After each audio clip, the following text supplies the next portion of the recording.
Assalamualaikum warahmatullahi wabarakatuh.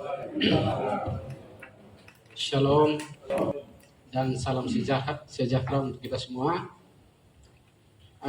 Ya, sebelum masuk materi penyampaian Pak Ketua tadi di akhir ini soal ramalan cuaca ini, saya lihat wajah Pak Robi dan teman-teman Dapil 2 ini sepertinya harus rubah strategi ini.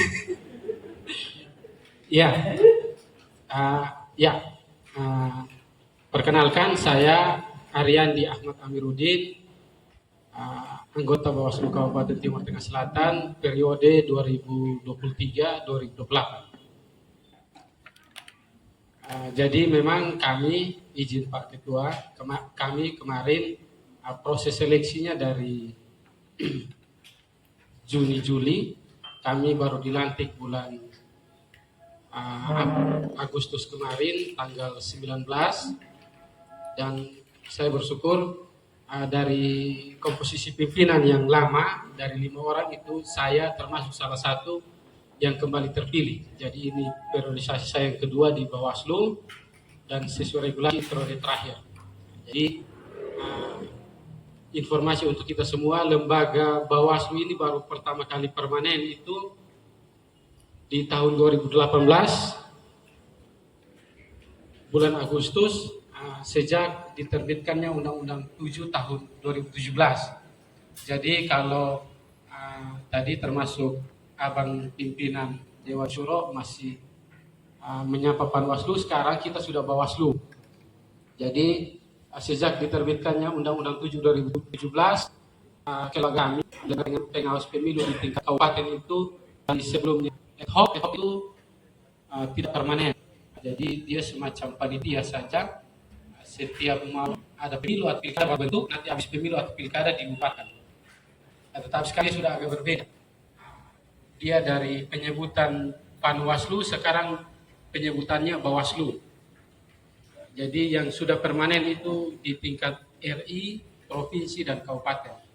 Sementara teman-teman kami yang ada di kecamatan dan desa itu masih ad hoc, namanya masih Panwaslu.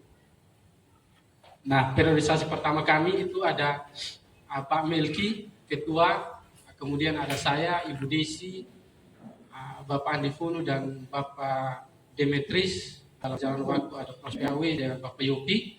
Kali kita sering bertemu juga dengan Bapak Ketua, Bapak Roy, Bapak Thomas, Bapak Mel, dan Bapak Robi.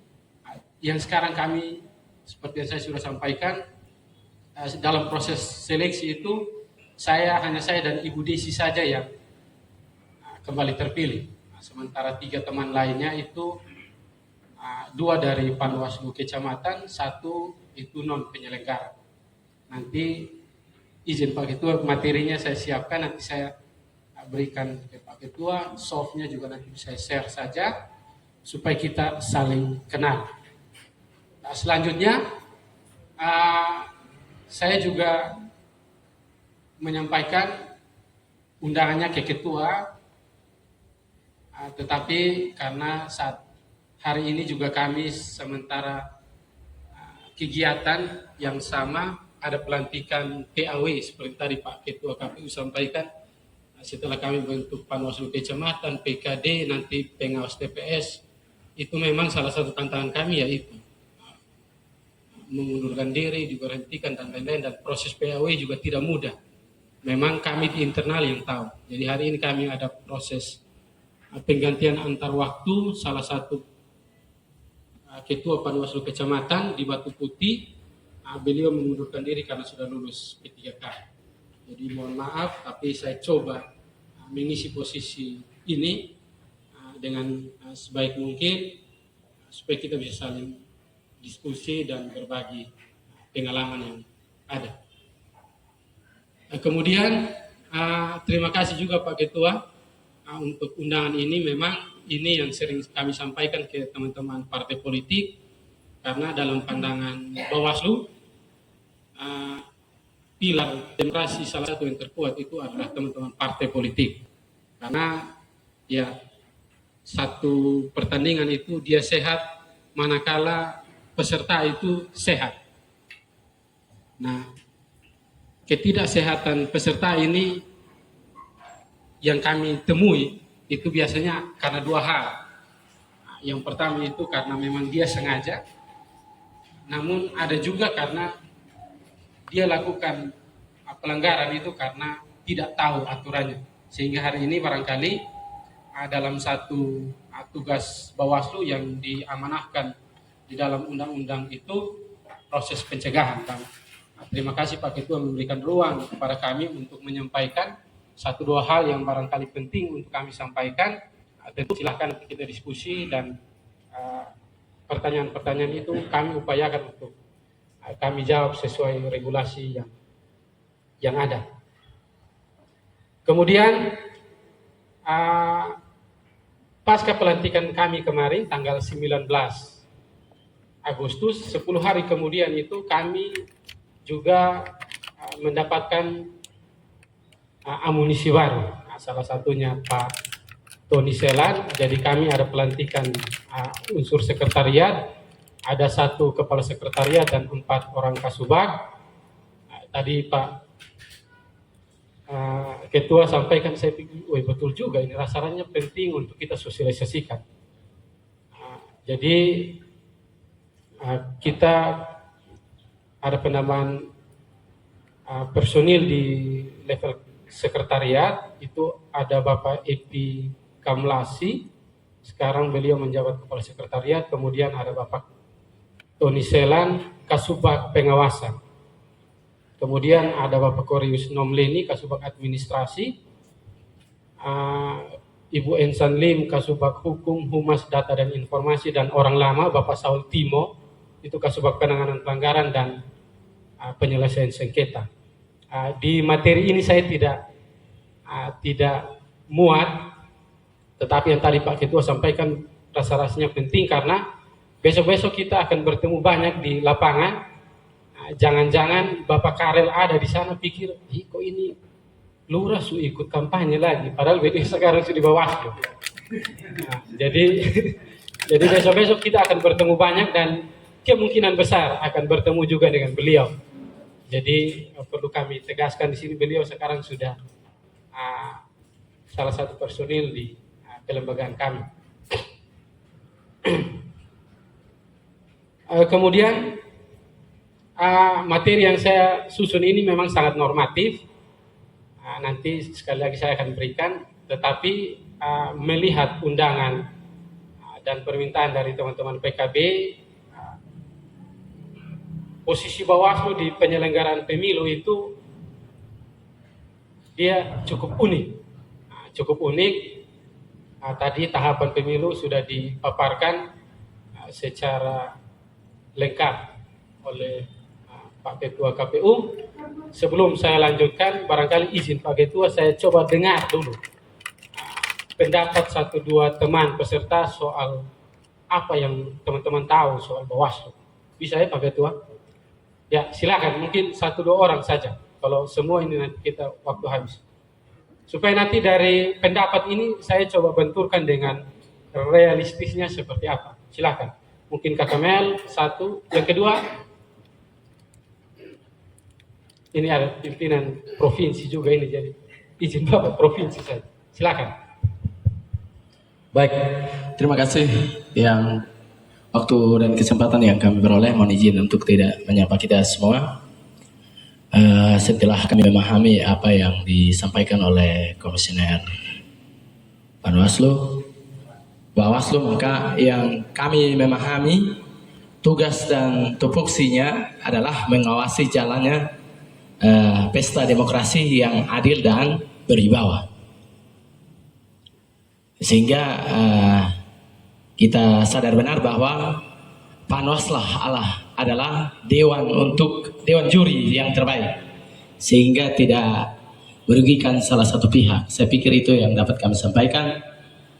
Kurang lebihnya nanti teman-teman yang berpendapat bisa melengkapi. Sekian, terima kasih. Selamat.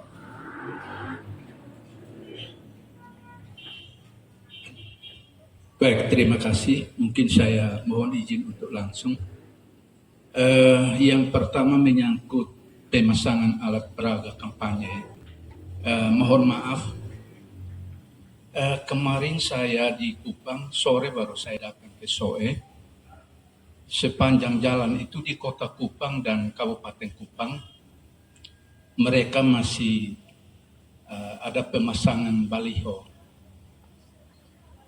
Setelah kami tiba di TTS, tidak ada baliho satupun. Nah, pertanyaan kami, apakah jadwal ini secara nasional atau diberikan kewenangan kepada masing-masing kabupaten untuk mengatur. Karena kenyataannya di kota Kupang dan Kabupaten Kupang sampai di Kalinoamina mereka masih ada pemasangan alat peraga seperti baliho dari caleg masing-masing. Tapi TTS punya tidak ada satupun. Nah itu yang mungkin kami perlu tahu karena ini juga menjadi pertanyaan bagi kami yang caleg baik kabupaten, provinsi maupun pusat. Terima kasih dan saya kembalikan.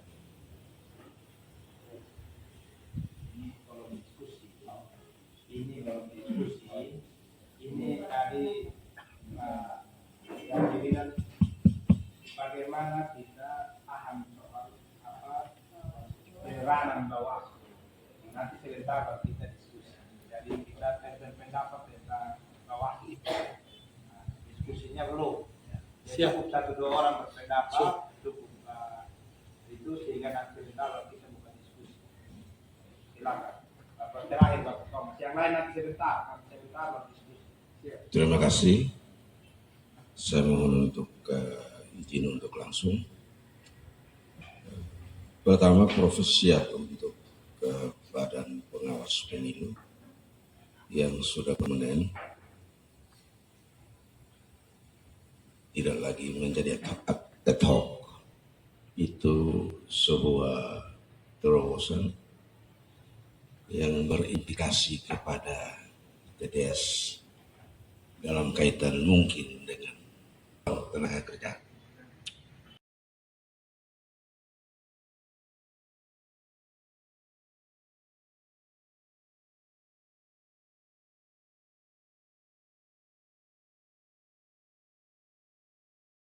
Itu ada DKP, itu Dewan Etik kami, kemudian ada KPU dan kami itu teknis penyelenggaraan. Sementara kami memang dalam proses perjalanan sejarah itu setelah dilakukan evaluasi pelaksanaan pemilu maupun pilkada dari waktu ke waktu itu, lembaga kami diperkuat di undang-undang yang terakhir, Undang-Undang 7 tahun 2017 ada satu kewenangan tambahan diberikan kepada kami, tetapi secara garis besar ya tugas kami tentu dari namanya saja pasti pengawasan. Di ketentuan Undang-Undang 7 itu selain melakukan pengawasan seluruh tahapan pemilu, itu ada 2 kewenangan tambahan yang diamanatkan oleh undang-undang kepada kami. Itu yang pertama itu pencegahan. Pencegahan ini seperti kita duduk hari ini proses transformasi ide, gagasan dan lain-lain, dan harapan kami dari proses hari ini kita bisa ada pencegahan juga. Karena seperti yang tadi saya sudah sampaikan ke Bapak Ibu semua bahwa terkadang teman-teman peserta ini melakukan pelanggaran itu karena bukan mereka tahu, tapi karena tidak tahu. Kemudian kewenangan kami yang ketiga itu adalah penanganan pelanggaran. Penindakan pelanggaran. Jadi pelanggaran itu di dalam norma undang-undang itu ada 2 jenis. Yang pertama penanganan pelanggaran pemilu, kedua itu penyelesaian sengketa proses pemilu. Seperti yang tadi Pak Ketua KPU sudah sampaikan, setelah proses penetapan DCT kemarin itu di peraturan Bawaslu kami nomor 9 tahun 2022 itu diberikan ruang untuk teman-teman peserta pemilu, Bapak Ibu, dan seingat kami sudah melakukan proses transfer pengetahuan soal permohonan sengketa ke semua partai politik. Saat itu kami undang semua teman-teman partai politik di kantor kami. Jadi pasca penetapan DCT itu dibuka ruang 3 hari. sejak ditetapkannya oleh teman-teman KPU, teman-teman partai politik, ketika ada yang merasa dirugikan secara langsung, jadi di garis bawahi, ketika ada yang dirugikan secara langsung itu bisa mengajukan proses sengketa ke kami. Dan itu hari terakhir, hari Rabu kemarin, itu ternyata tidak ada partai politik yang mengajukan proses sengketa. Sehingga tahapannya sudah lewat. Sementara untuk penanganan pelanggaran, itu diatur di peraturan Bawaslu kami nomor 7 tahun 2020, itu ada 4 jenis penanganan pelanggaran. Yang pertama, penanganan pelanggaran kode etik. Nah, kode etik ini nanti itu penerusan informasi atau laporan itu langsung diteruskan ke Dewan Kehormatan Penyelenggara Pemilu, karena itu sekali lagi itu etik Dewan Etik kami, KPU maupun Bawaslu. Kemudian ada pelanggaran administrasi pemilu, itu terkait dengan cara, prosedur, dan mekanisme ketika KPU maupun peserta pemilu melanggar tata cara, prosedur, dan mekanisme itu Bawaslu diberikan kewenangan untuk menangani proses administrasi. Kemudian yang ketiga itu ada pelanggaran tindak pidana pemilu. Nah, kalau pengalaman 2019 yang lalu, yang paling barangkali yang diingat oleh TTS itu setelah penetapan, setelah proses penghitungan dan rekapitulasi itu ada proses penanganan pidana saat itu, tapi itu ada di provinsi saat itu, dan itu pada akhirnya ada sampai di putusan di pengadilan. Itu terkait dengan pemalsuan dokumen. Jadi itu baru diketahui setelah proses pungut dan hitung selesai, walaupun tahapan pemalsuan dokumennya di tahapan pencalonan.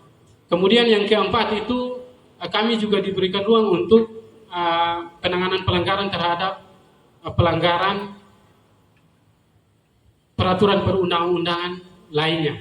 Misalnya soal netralitas ASN, netralitas desa, netralitas TNI, Polri, dan lain-lain.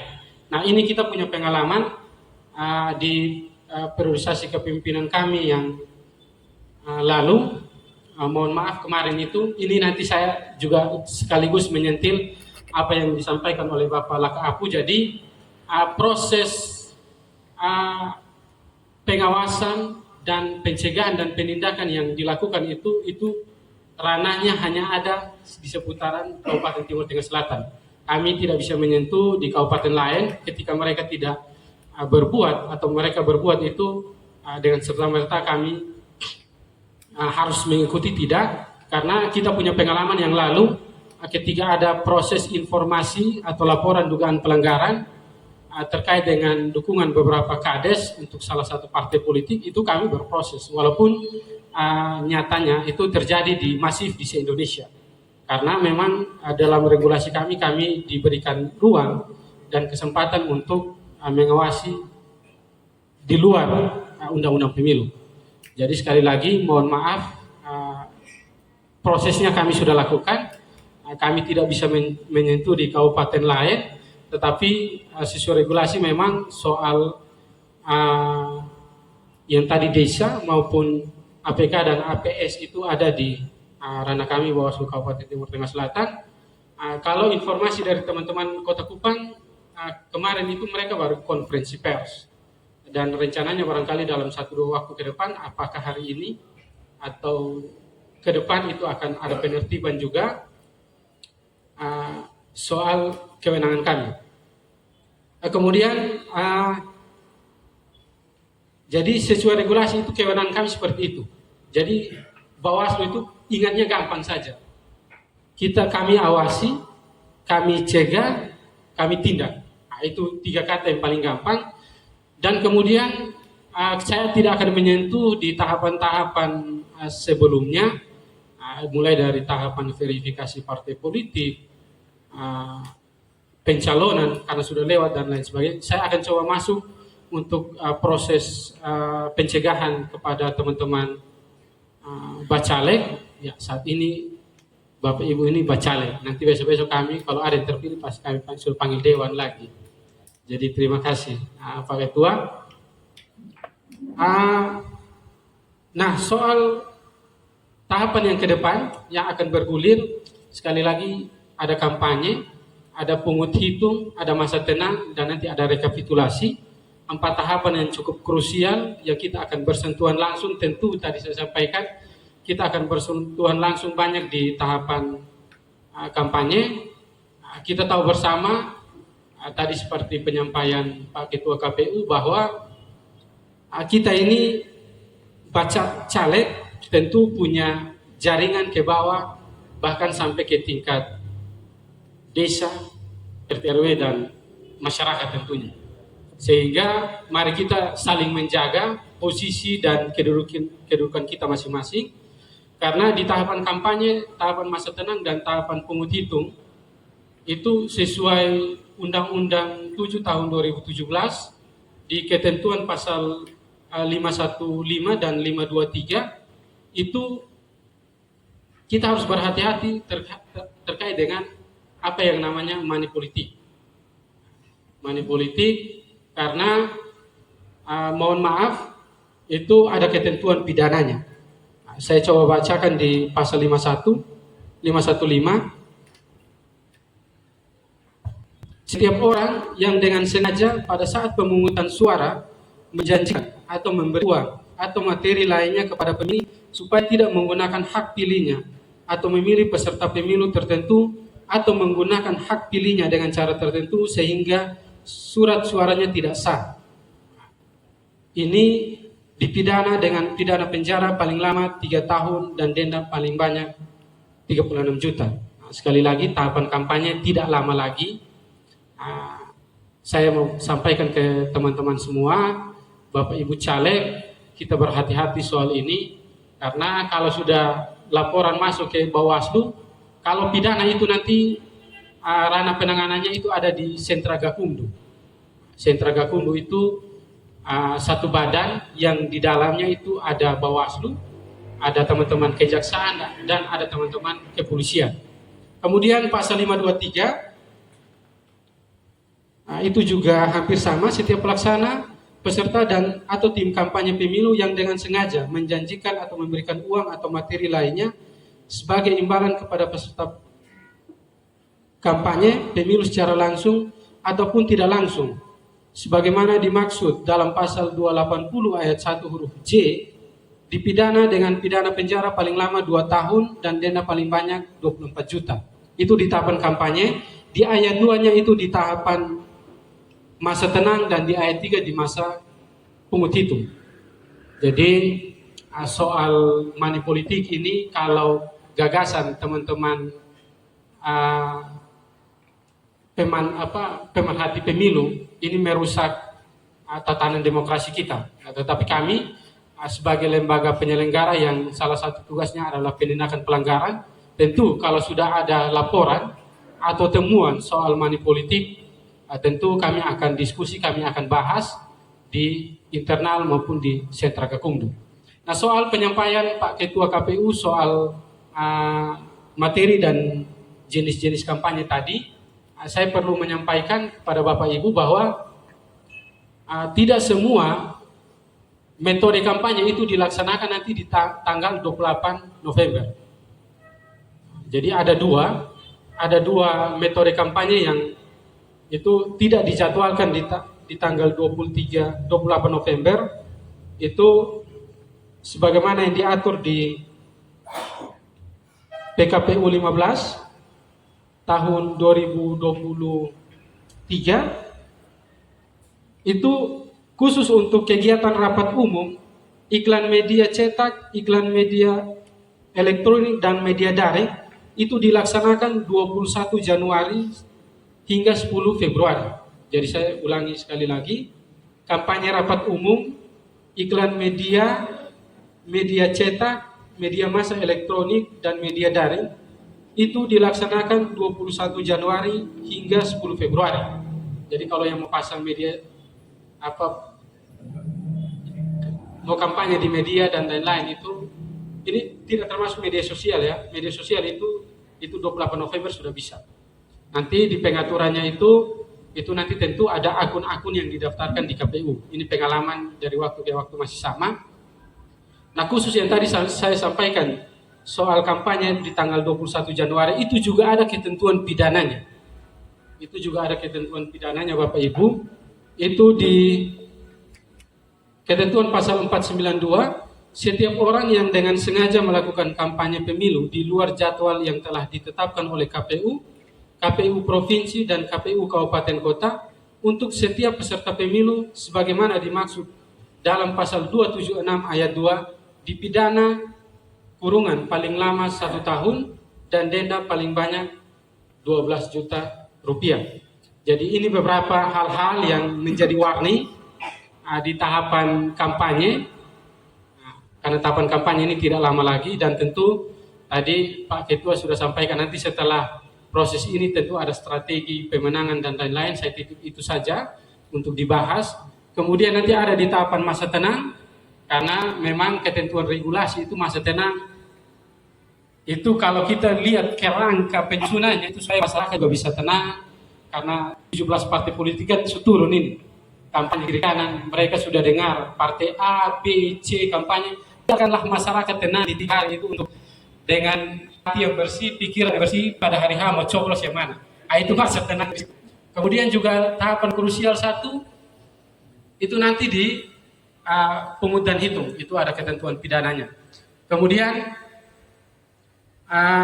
yang terakhir saya ingin menyampaikan soal kerjasama kita sekali lagi karena saya ingin menyampaikan bahwa pilar demokrasi itu bukan hanya kami penyelenggara tapi juga Bapak Ibu di partai politik sehingga nanti tentu dalam perekrutan saksi yang terbaik yang benar-benar saksi untuk partai politik karena saya sering menyampaikan di roadshow partai politik bahwa tadi Pak Ketua sudah sampaikan kunci hasil pemilu itu ada di kotak. Nah, kotak suara ini yang melihat langsung, yang memantau langsung, yang mengikuti seluruh proses itu ada di TPS. Nah, di dalam TPS itu hanya ada pengawas TPS, KPPS dan saksi Bapak Ibu. Sehingga tolong perkuat saksi. Nanti kami sementara menunggu arahan pimpinan soal pelatihan saksi apakah nanti masih sama di 2019. Kami yang akan melatih saksi teman-teman partai ataukah seperti apa. Tapi saya perlu menyampaikan untuk mulai dari sekarang kalau bisa juga Bapak Ibu untuk ya itu salah satu hal yang perlu dibicarakan di tingkat partai politik.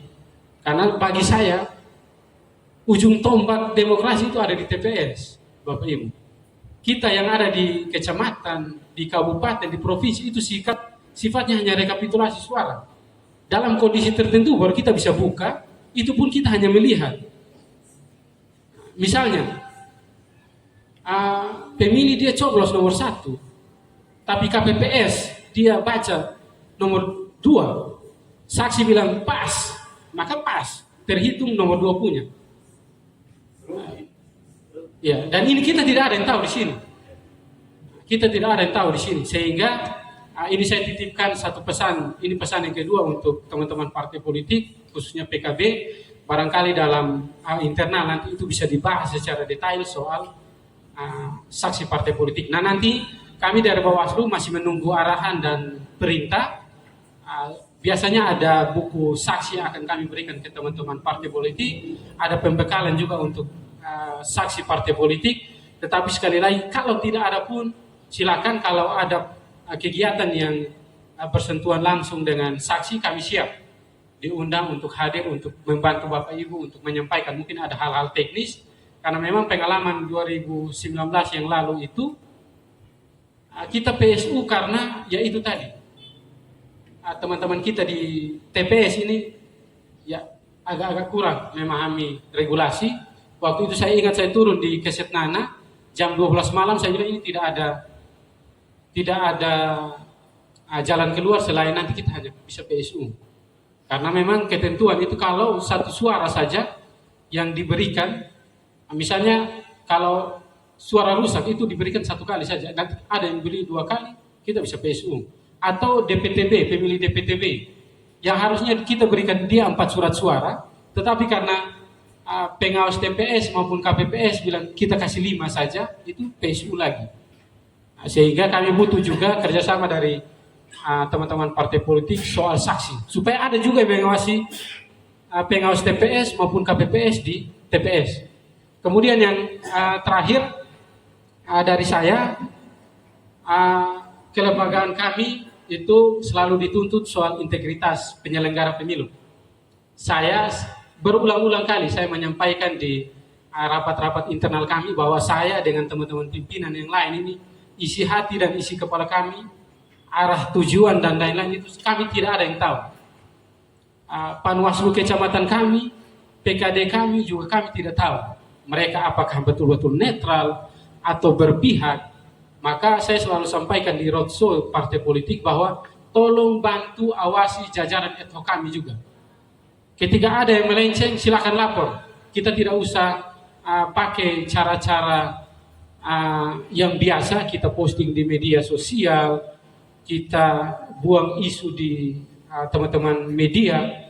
Oh, ini ada Panwaslu kecamatan yang berpihak dan lain-lain. Silakan kita tempuh sesuai regulasi di Perwaslu 15 2020 kami diatur soal pembinaan Panwaslu kecamatan dan PKD. Ketika terbukti tidak netral, kami punya kewajiban untuk memberhentikan. Jadi sekali lagi kita bekerja sama di tahapan ini, kami mengawasi proses penyelenggaraan pemilu, tapi saya minta juga Bapak Ibu mengawasi kami di penyelenggara khususnya di Bawaslu, supaya kami yang ada di Bawaslu ini betul-betul netral, tidak berpihak ke A, B, atau C, supaya pemilu ini bisa aman, damai, dan tertib. Barangkali itu pengantar dari saya, Pak Ketua. Sekali lagi terima kasih atas kesempatan, perhatian, dan kerjasama kita semua. Saya kembalikan dan shalom. Shalom.